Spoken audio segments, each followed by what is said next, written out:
de la constitution par rapport au changement yi nga xam ni des fois ñu ko si gisee ni allant dans ce sens soir sur 5 sur les antennes de Sénégal 5 TV nous sommes nous sommes au deuxième numéro de cette émission. Il est exactement 20 ans passé de 14 minutes. Alors on poursuit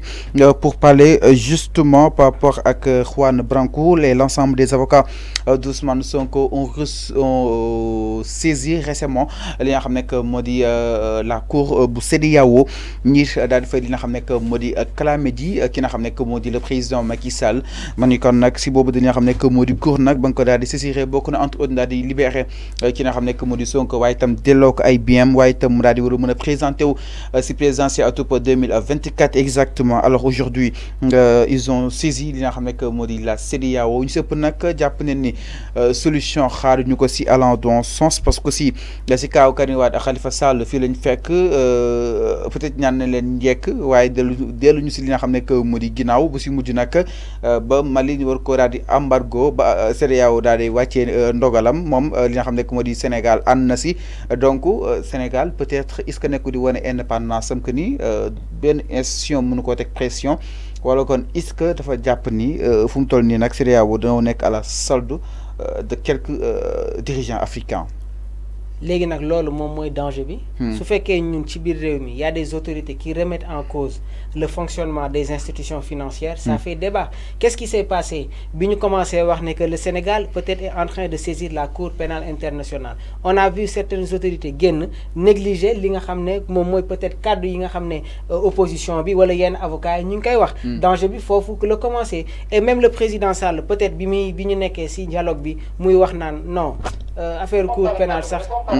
ay caaxaan yooyu ça cause problème. Donc mu nekk ay mbir yoo xam ne vraiment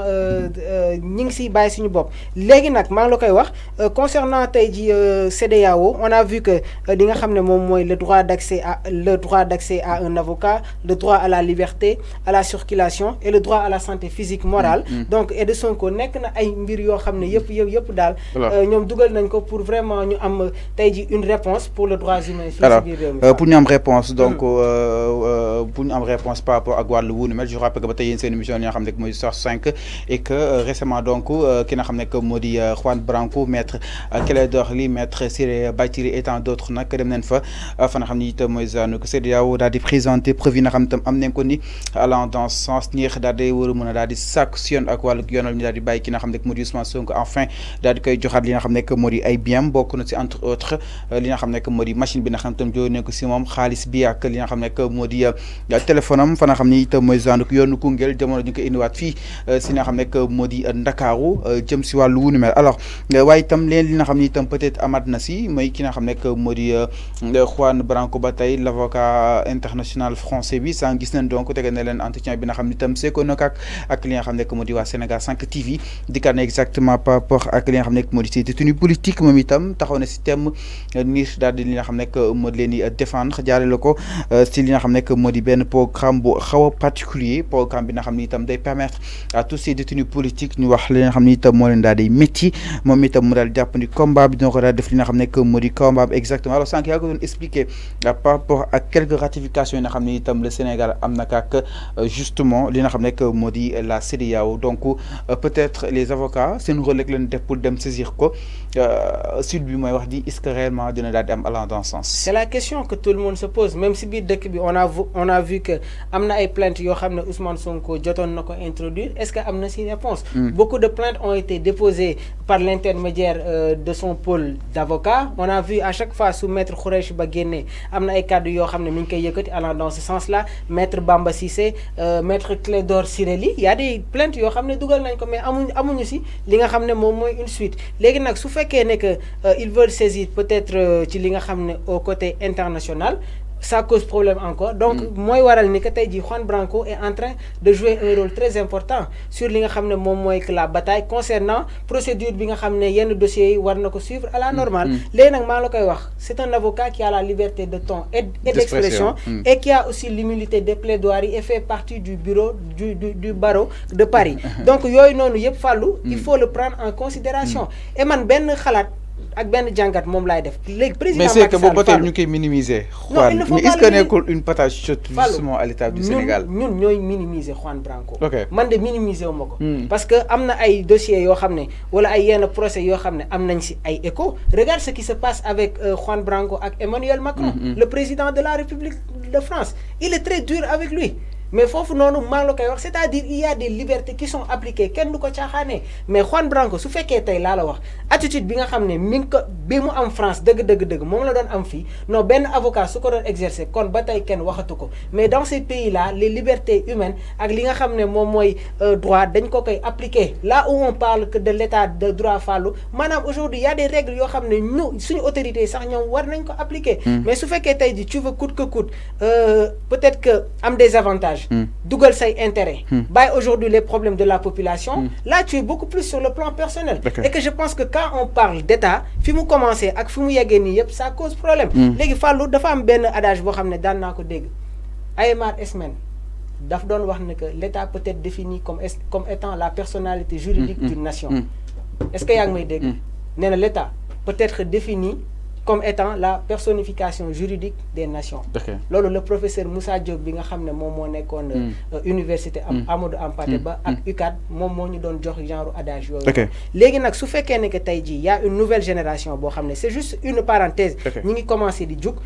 di dugg sur l'évolution de la vie politique yow soo nekkee dirigeant nekk actuellement même si côté régime bi tu dois prendre en compte les problèmes de la société xam ne que tey jii nii ñi nga xam ne ñi ngi si biir réew mi dañu jóge ci benn point dem si beneen point moo lay waral li nga xam ne moom mooy le réveil de la conscience on est en train de nous parler des débats d'idées ak yeneen et aussi nekk nañ ci contexte boo xam ne dama la koy wax tout le temps on a besoin des juristes pour aussi